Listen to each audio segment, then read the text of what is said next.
Look, I just thought I'd share a little bit about RFDS because it's just what we do in some ways is really similar to what you guys do in Sydney, but there's other aspects of it that are very different. I'm sure Angus and Emerald will tell you a bit about that. I'm going to try and whiz through my slides in half an hour, and then Emerald's got a case which sort of exemplifies the logistics and difficulties in far west New South Wales. Here we go. So I'll be talking about the history and structure of RFDS. I love talking about the history. A little bit about the activities of RFDS and medical staffing. If I've got time, I've just got a couple of little COVID war stories. So we all know who that is, John Flynn. So in 1910, John Flynn wrote The Bushman's Companion. And he talked about, so John Flynn was a Presbyterian minister that wandered around outback ministering and helping sort of people in really the outback of Australia, like Central Australia. And he had this vision of the mantle of safety, which is RFDS, and I'll talk more about that. But anyway, I was just interested in this Bushman's Companion. So how to stop bleeding, what to do with broken bones, directions for making a will. Think about it. These guys are days away from civilization. Hymns and prayers, him being a minister, and a service for burial of the dead, because they just wouldn't be able to get the body back to wherever. But I found this one too, what to do in the case of snakebite. I was just wondering what they actually did in 1910 for snakebite. So apparently you put a twitch on the upper arm, which I think is like a tourniquet. If it's poisonous, which is most likely, stab it with a knife all around bite, 1/4 of an inch is deep enough, and then suck for dear life. Don't allow patients to sleep, but don't use tiring methods to gain this end, such as running up and down. Stimulants may be used. Best is black coffee. Anyway, the story of RFDS sort of starts here in 1917. Jimmy Darcy falls off a horse and gets badly injured. So this is in Western Australia, and Halls Creek is 2,000 kilometres away from Perth. It's miles. There's no doctors anywhere near the place.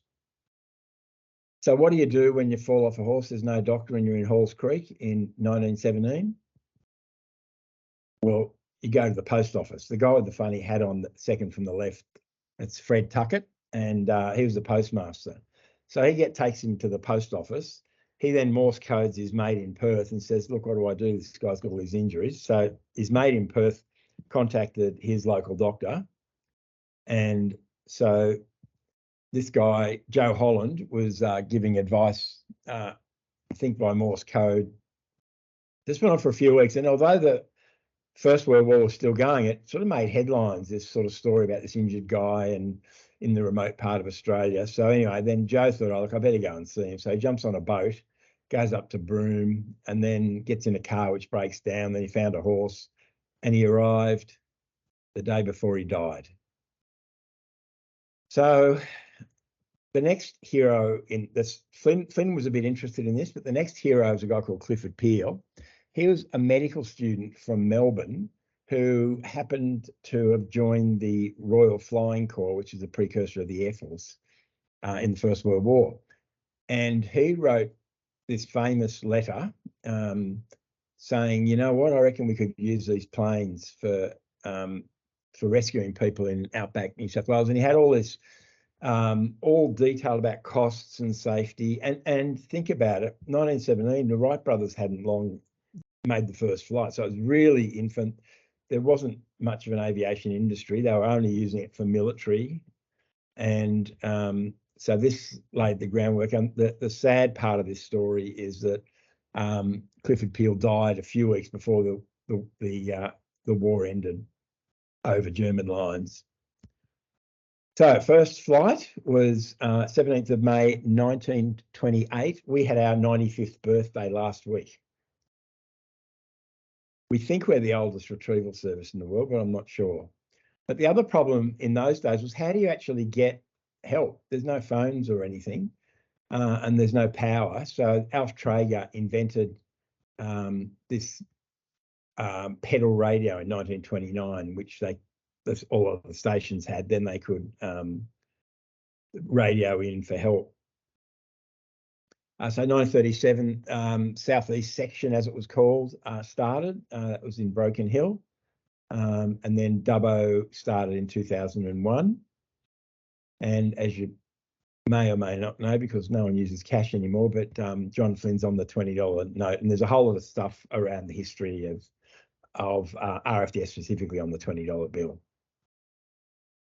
So there's all the bases in Australia. As you can see, we also think we're the biggest. If you put all the sections together, we think we're the biggest in the world.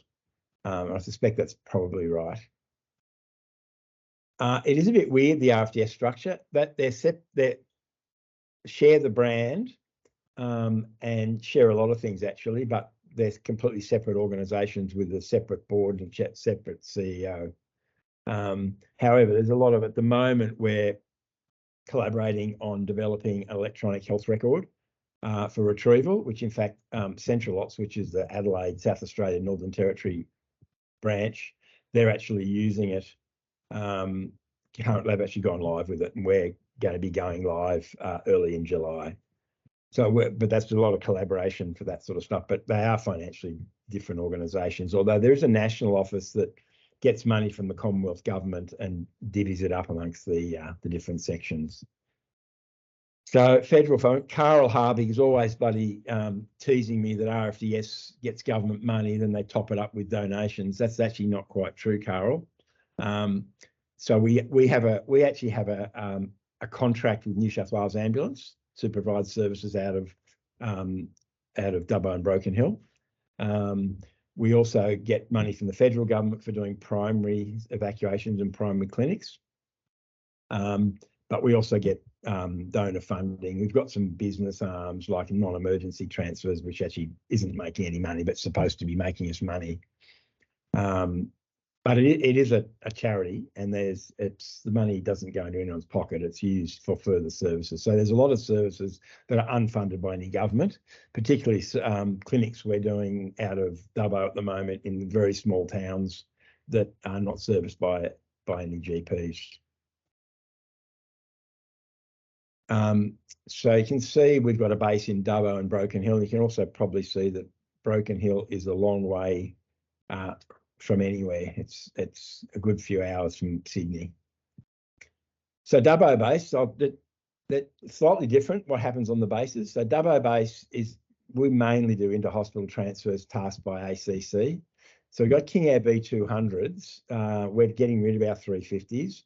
The air ambulance have got 350s. The importance of that is they can't land in certain places, particularly Lord Howe Island and some of the outback towns, I think Collarenebri, and some others. So, and our retrieval service is probably similar, sort of setup is probably similar. We've got the Hamilton ventilators and Zols and infusion pumps, etc. This is just one I did a couple of years ago. You can see in a top left, Wenaring, which is a long way from Dubbo, a long way from Sydney. This bloke, 35-year-old bloke, was on a motorbike with his mates, and it was just after COVID, and they were happy to get out, and he had this accident miles away from Wilcannia. Some do-gooders actually, thankfully, in four-wheel drive picked him up. And so I got to him, he was still in his car.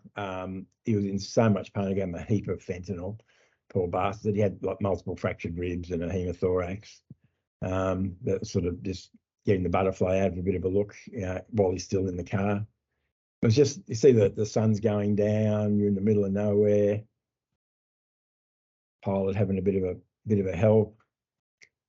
The people that picked him up, they're all helping. The lady with the mask on, she's a clinic nurse from Wenara. She came out to give us a hand.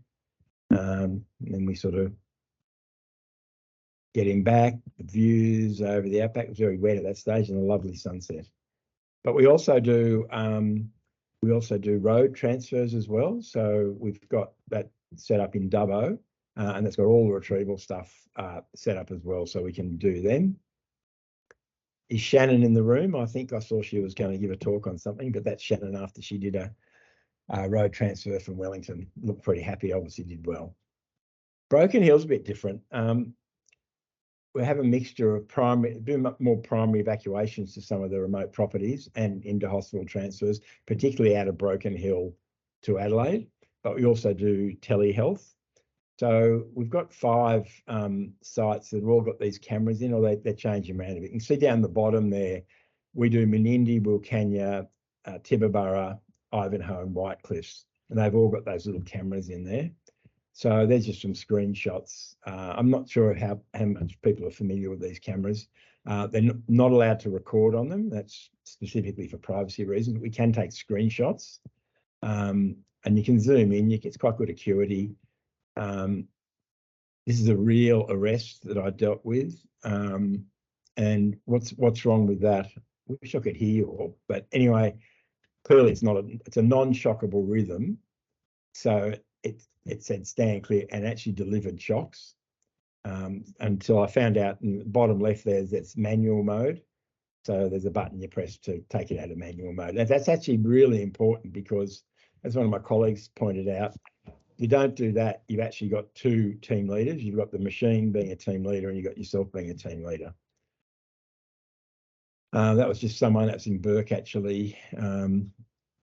I think when I was a retrieval consultant, and a GP rang me and said, "Do you think this guy needs intubating?" I am a GP anaesthetist, and so he went ahead. The good thing about the screenshot, because I took the screenshots and sent them to the burns unit at Concord and North Shore. There was a couple of patients there while he was dealing with the patients, just a mental health patient. I'm not sure if you're aware, but all of the small sites in New South Wales have got ISTATs, which is great. So it means at least you can get blood gases and electrolytes and troponin, hemoglobins. They also use LifePak 15s, which they've got cellular capabilities, so that we actually get emailed these ECGs. So they're nice and clean PDFs. One of the other really cool things we do is there's a national federally funded program. They have the medical chests. A lot of remote properties, a lot of the mining places have got them. There's some on ships, some on oil rigs. And so they're chock full of drugs, many of which are prescription drugs. So there's a whole heap of stuff in there. And that's the list. So as you can see, you can give Panadol, but you can also give morphine. There's a little DVD of how to draw it up, but it's really interesting. So many of these properties, there's a retired nurse on there that can sort of draw up stuff. Amoxil, ceftriaxone for injection, and a whole heap of stuff that you can see there. So there's a sort of system of if you're more than 100 kilometres, 80 kilometres from a health service, you're allowed to get it subsidised, quite cheap. You have to pay for it if like you're a mining company or you're closer in. So primary evacuation. So this is the plane just landing on the remote airstrips.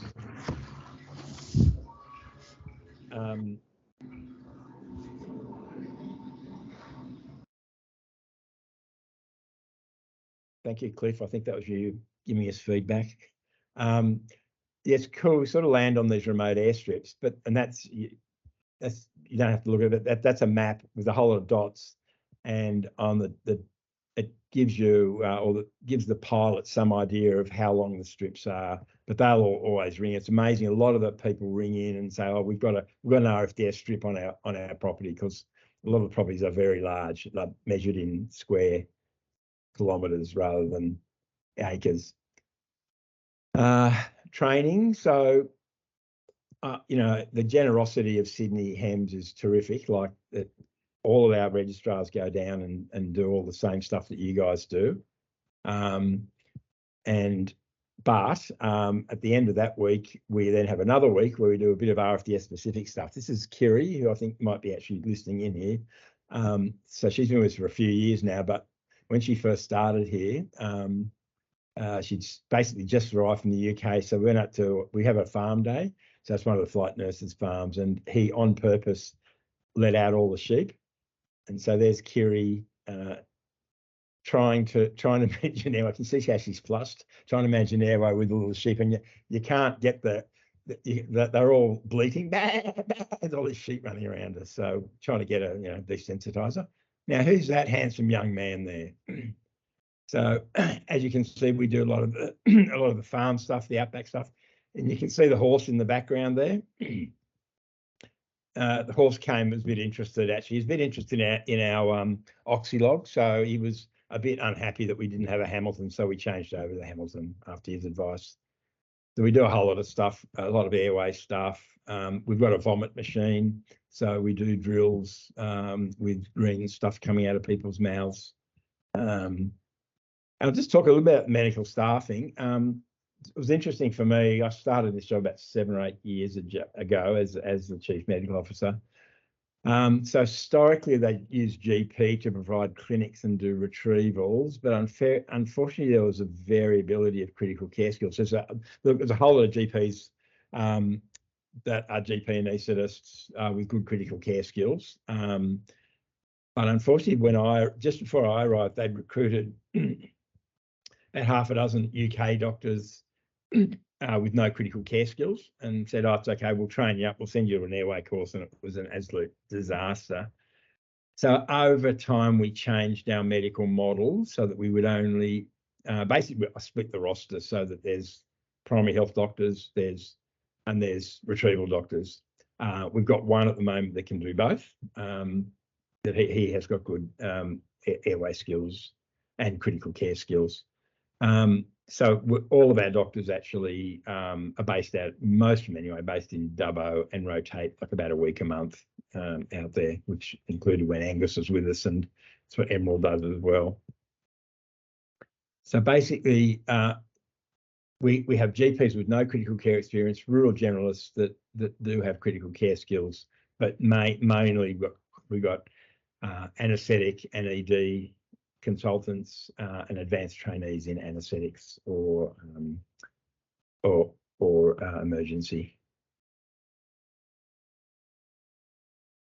I won't go into that, but we've got accreditation for training for ASIM. And I'll just sort of finish up with a few COVID tales. God, that was so awful, that stupid stuff we used to wear. And then we got all these things which we really didn't use very much. Anyway, we were spared in Western New South Wales for a long time from COVID, and then of course it hit. And I was working in ICU in Dubbo, and I just looked after some of the sickest patients that everybody's seen. They were awful, people dying, and just all sorts of interventions needed.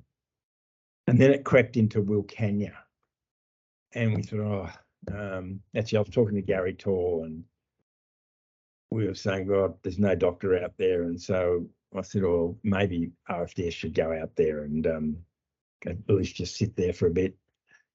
So I went there. Now, the day before I arrived, there was an article in The Guardian Australian online. There was a woman that said, we've all been abandoned. We haven't even got a ventilator. So I turned up with a ventilator, and that picture made it in the weekly Wilcannia local rag. Beautiful spot, Wilcannia. It's just by the river there. Lovely spot. Anyway, there was a Washington Post journalist came out, and I spoke to him for quite a while, a good couple of hours, about all sorts of stuff. And it's got that once where it says overwhelmed in the outback. So it made the front page of the Washington Post, which was a bit interesting. Anyway, I spoke to him at length about a whole lot of stuff. But unfortunately, I said one thing, and the one thing that he actually put in the article, this was my very insightful quote. So there was all these cases and no one was sick. And so I said to him, I feel like I'm in one of those cowboy movies where it's quiet, too quiet, said the Dr. Randall Greenberg. Someone is about to attack. And God, I felt like a dork when I bloody read that in the paper. Anyway, I'll end my part of it with that very insightful quote.